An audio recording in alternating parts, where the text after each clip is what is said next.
The Game of Thrones, with its political musical chairs for coalition maneuvering, now even has smaller parties pitted against each other in the government of local unity in the city of Johannesburg. That's where local service delivery has suffered and urban decay has set in more recent years. Now, central to the latest bout of interpolitical unhappiness is an investigation into an alleged device used to spy on councillors. Is it true or is it not? Our Metro reporter on the story is, of course, News 24's Alex Patrick. She joins us live now from Igoli.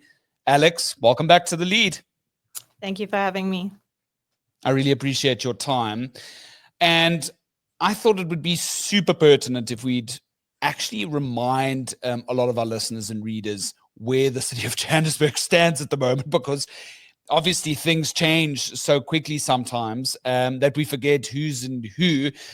Let's just, check. The mayor is still Dada Marero at this stage. Dada Marero is still the mayor for now. There are talks of some backdoor talks now that, as you've mentioned, the smaller parties are starting to fraction. But yeah, the ANC and the government of local unity is still in charge.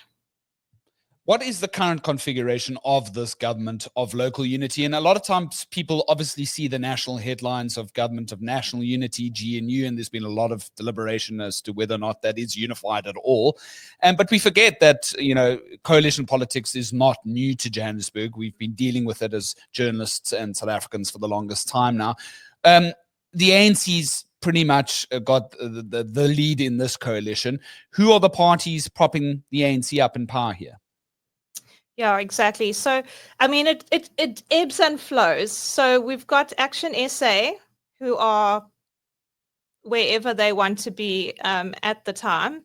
The DA does not have any partners, although it often works with the ACDP and the FF Plus, Freedom Front Plus. But the kind of lion's share is the ANC.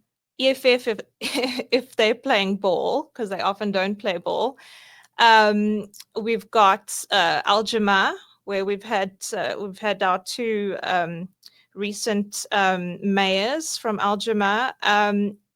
We don't have any independent candidates. We've got the AIC, which is Margaret Arnold. She's the Speaker of Council, so that's her party. We've got the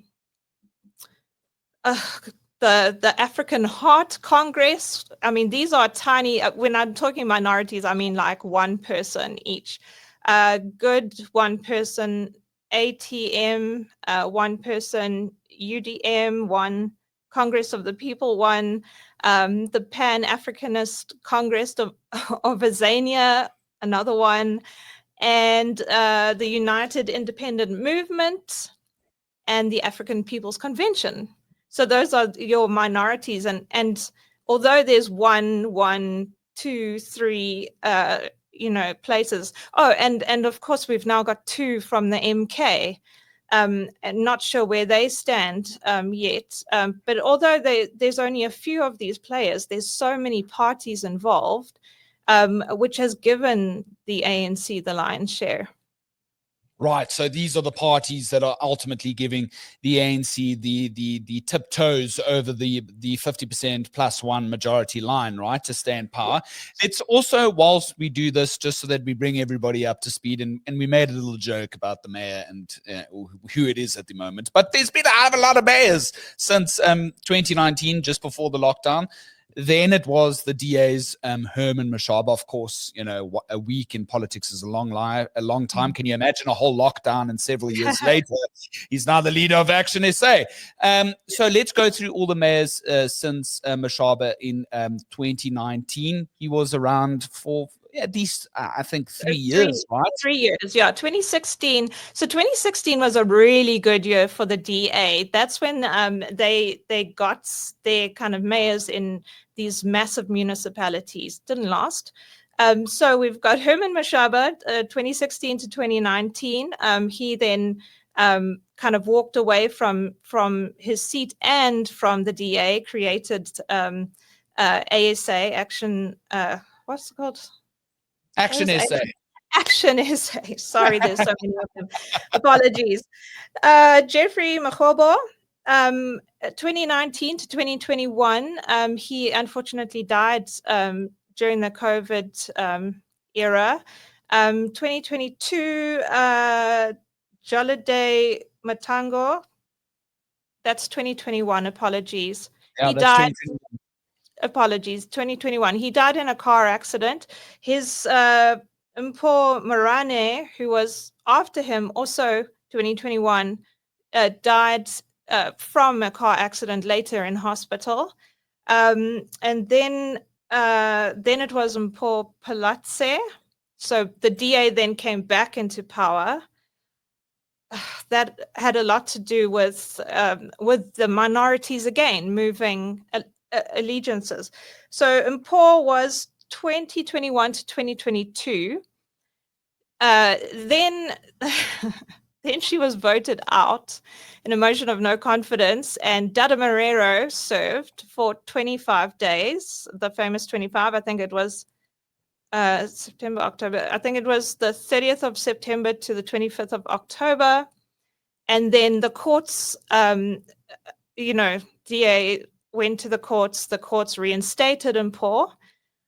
She was then removed in a proper motion because the courts found that the motion was brought kind of unfairly. She was removed, and so now the minorities have joined with the ANC, and they want their people in power. So we've got Aljama's Tapelo Ahmad. I think he was 2022. Shocked everyone. Shocked Yeah. everyone. Yeah, from nowhere, really. That was 4 months, if I'm not mistaken. He stepped down, and he was replaced by his colleague at Aljama, Kabela Gwamanda. That's why they used to call Joburg Gwami City. It was Kenny Canene's name for Gwamanda. I think Gwamanda was a year and a bit. He was quite stable. I think he went from 2023 to 24, if I'm not mistaken. And then I think he had to step down as well. There was going to be a motion of no confidence. It's a revolving door. I mean, just trying to remember this is hurting my head. Yeah, so he, I believe, stepped down before the motion of no confidence, and then Dada Marrero took over from him. Sure. And what is that from 2019? Let's say stable 2021 to so in the last 4 years we've had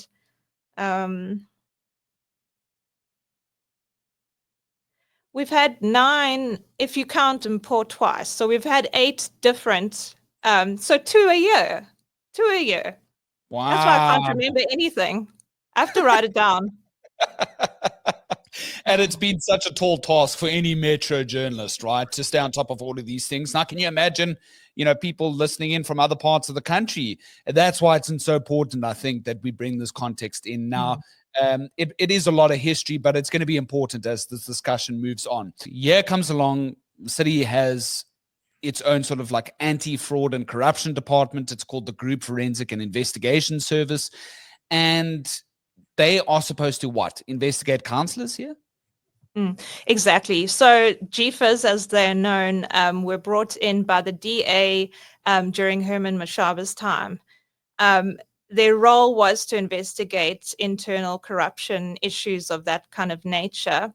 And there were several cases opened up against kind of high-profile councillors, most of them coming from the ANC and their colleagues, who were at the time the opposition. Right. And then this allegation came out during Mashaba's tenure between 2016 and 19 that apparently that this group had some sort of tool used to spy on councillors, grabbing, it's called like a grabber, right? That apparently siphons information from people's mobile devices. Is Correct, that the allegation? Yeah. Yes, the allegation is that this that Mashaba had bought this grabber device, and as you say, it can basically locate people. It can, take information from anybody's cell phone, laptops, whatever. It's a very powerful tool. And it shouldn't be in the hands, obviously, of local government. Yeah, it's something that you would expect, maybe, if you will, on a more national scale, the stuff of James Bond movies. Okay, then the city has a special and independent investigations committee, right? This can also launch its own investigations into the affairs of whatever's happening within the council. Then this investigation is sort of put into motion to try and distinguish whether or not the grabber allegation is true, right? Yeah. When did that begin, and where are we at the moment with that investigation? Do you know? Yes, so that's around about the 2022s, 2022-23. So we've got what had happened at the time was that GFIS had essentially been defanged. So their powers were then given over to the council, which obviously makes no sense because it's supposed to be investigating council. And council then decided in this very closed door meeting, none of us were, no media was allowed in, that they would, because they were kind of investigating GFIS, that they would drop all cases that GFIS was looking at. So basically the councillors let themselves off the hook. So their allegation for it was this grabber. So this is where this grabber machine comes into play. And they're saying that the DA had used this grabber to spy on councillors, and it was unfair. And then that's where the Special Independent Investigations Committee was brought in to have a look to see whether or not this machine or whether or not there was spying. I mean, the fact is that in 2022, the SIU actually looked at this device and said it's not a grabber in any way. It's a sweeping machine. So it basically looks for grabbers. Like it looks for it looks for any kind of listening device. It's and the I can't even remember. I think Marrero was the mayor at the time. Colleen Makabele was the speaker. They were saying that, this thing could be turned into a device that could listen. And the SIU specifically said, this cannot do anything but check for bugs. So, because Alex, journalists were invited to the council to possibly find this device. Yeah. Were you there? Do you remember it? Or do you remember what came out from this particular tour? I was there. So we were led into the GFIS offices. I'd never been there before, kind of downtown Johannesburg. And we were led up these stairways and every floor we were taken to different departments like, oh, this is what we can do, surveillance, blah, blah. And then at the top floor where it looked to me like people, it looked like a whole bunch of secretaries basically writing whatever. We were taken to this floor, which is now supposed to hold this amazing grabber. There's just people on their laptops doing nothing. There's this cupboard in the middle of nowhere, I'm telling you. A metal cupboard, and inside, allegedly, is a safe with a grabber. But we weren't allowed to look inside the cupboard. So I've got photos. I was allowed to take a photo of the cupboard, but I wasn't allowed to look inside to see for myself what it was. Okay, but the SIU said it's actually a device used to find other grabbers. So let's bring everybody up to speed now. We've told you what the current configuration of the council looks like. We've told you just how many different mayors we've gone to. We've told you where the allegations first sort of stemmed from, that this apparent tool to spy on councillors exists. GFIS, is it still around, yes or no? It is still around, but like I said, it's defanged. I'm not sure if it's investigating anything. I'm not even sure who's leading it. And the committee, the Special and Independent Investigations Committee, it's it's still investigating this allegation? It is still looking into this allegation. So that was instated during Colleen Makabele's era. She was from COPE at the time, and she was the speaker. It's a very powerful position in council. So to bring everybody up to kind of what's happening now, this investigation is supposedly going on. It's been commissioned by the speaker.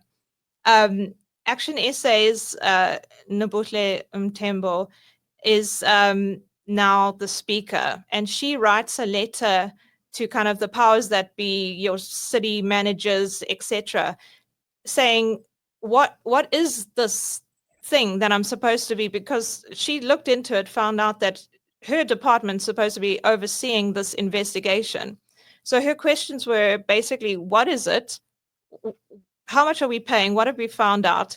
And until that, I am going to suspend. I'm going to suspend this investigation. But Nabushis is with Action SA, right? Herman Mashaba's party. Correct. Well, she was. She left last week, Friday. Right. So, I mean, look, the SIU says it was a machine used to find other grabbers. So that's a fact. We have an independent body stating that. And then we have an Action SA speaker, now no longer the speaker and has since resigned from the party. Basically, Herman Mashaba's party, the allegation that it all sort of stems from suspending the probe.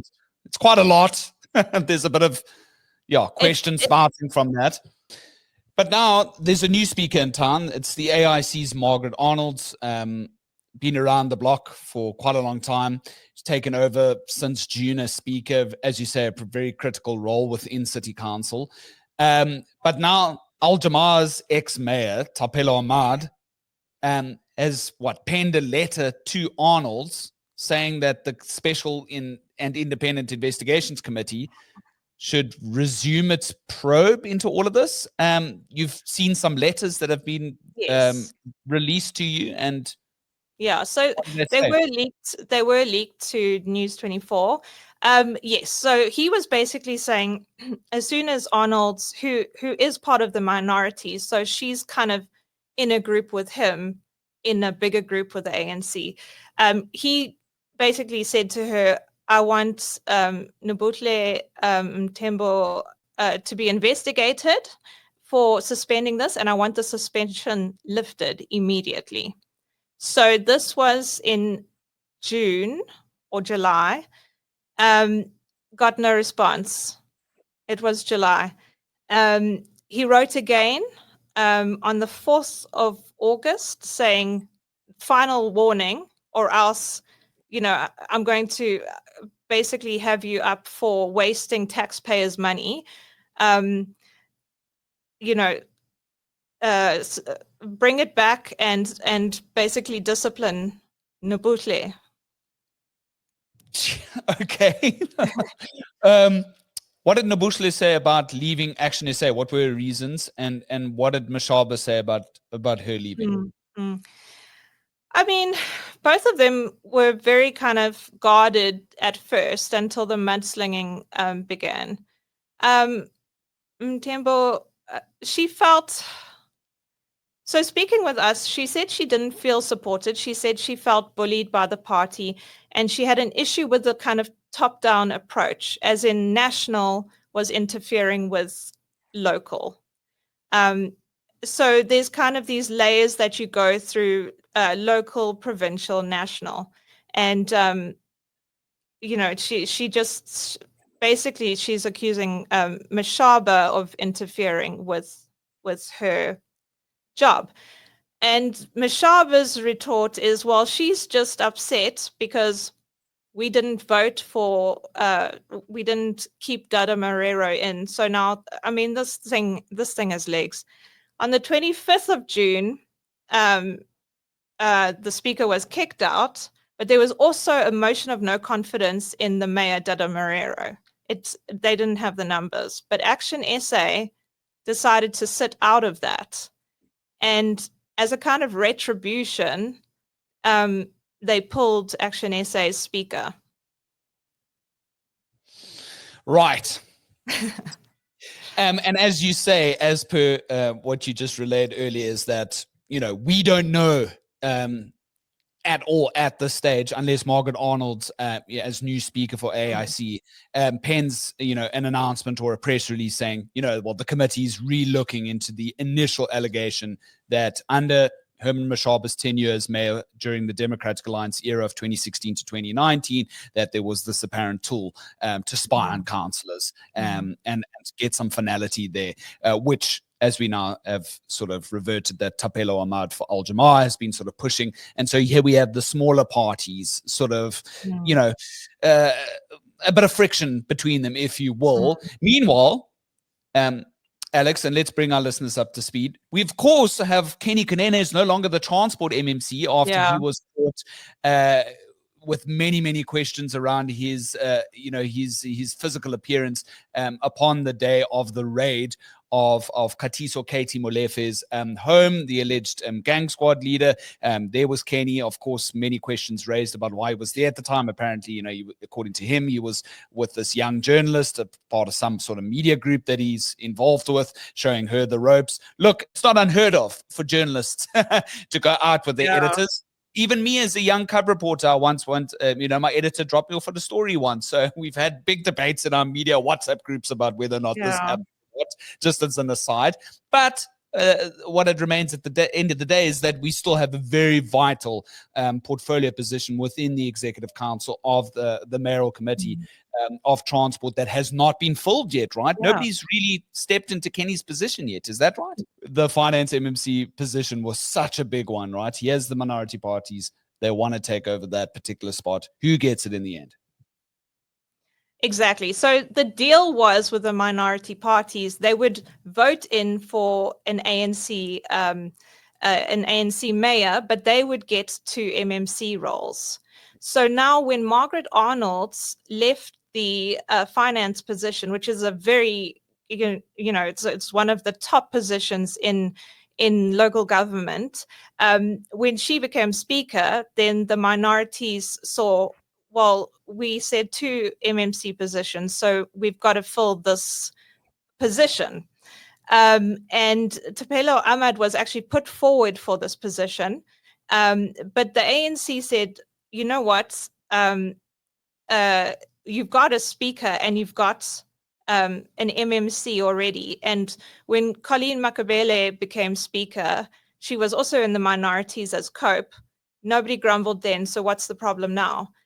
Said they were going to fill the spot with an ANC MMC, which they have done. Loyiso Masuku became the finance MMC. So now this still leaves the spot with transport, Kenny Konene's spot. That was not. Yeah, and Liam Jacobs, of course, who was a DA MP sitting on the particular committee within Parliament, looking at specifically arts, culture, all the rest, and really making a lot of noise by holding, various chairs of certain federations to account in Parliament, asking, "Where's the money? Where's the money?"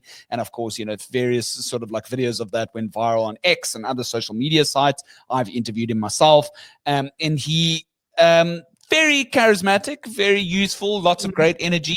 Obviously, gets pulled over by the PA, Gayton McKenzie, smiling like a Cheshire cat that he now has this young gentleman in the fray to possibly take his party forward. Kenny's now out of the fray. And, there's been talk for the longest time now that Liam could possibly be taking over from Kenny, but that's not been confirmed as yet. We don't know, really. No. Well, I mean, so here's where it becomes kind of whisperings. And he is set to take, he wants to take over the spot. The PA want him to take over the spot. He's 24. The whisperings are that Marrero is concerned because it's such an important spot. He's concerned about somebody being brought in who is so youthful, who doesn't have any, experience. Although, I mean, Kenny Konene, I doubt had any road experience either. So the spot is now being left open, and what's happening now is you've got these behind closed doors negotiations, and the only time we will know anything is when they tell us. 100%. And yet the DA is holding what? Birthday parties for Kenny Sagat? Exactly. Yeah. I mean,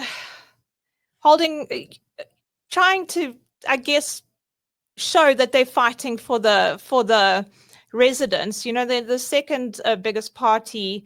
They are the opposition. They say they don't have a coalition, and they do kind of go with whoever will help. But it's But not Alex, looking good.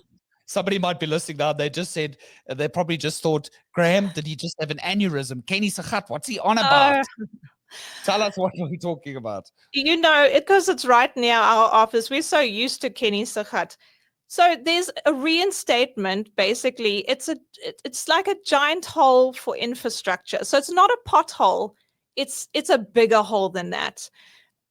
2 stories deep, and it was called the Republic Monster. We were told that this would be it. It's just turned 1 year old. DA are trying to make a splash about it by having a 1 year's birthday party, and they renamed it Kenny Sagat because obviously Kenny transports, he deals with the roads, it's his hole. So that's where that comes into play, but it's one of several. The irony abounds, of course, is that it happened around the same time that he was caught at the scene of the raid on the home of Katiso Katie Melefe, which I thought was some cruel political irony at the time. Anywho, Kenny Sagat, though, is indicative, as we end off now, Alex, of a city in absolute decay. You have covered Kenny Sagat quite a lot. You've covered, more lavish parts of Johannesburg, Blairgowrie, other areas where service delivery issues have been seeping in. Ratepayers not really getting bang for their buck because, either, burst water mains aren't being fixed on time. There's just all these, excavations happening everywhere. Robots aren't working. How bad is it? I mean, I'm a Cape Townian. I haven't been up in Joburg for quite a long time. School this Cape Townian. How bad is it?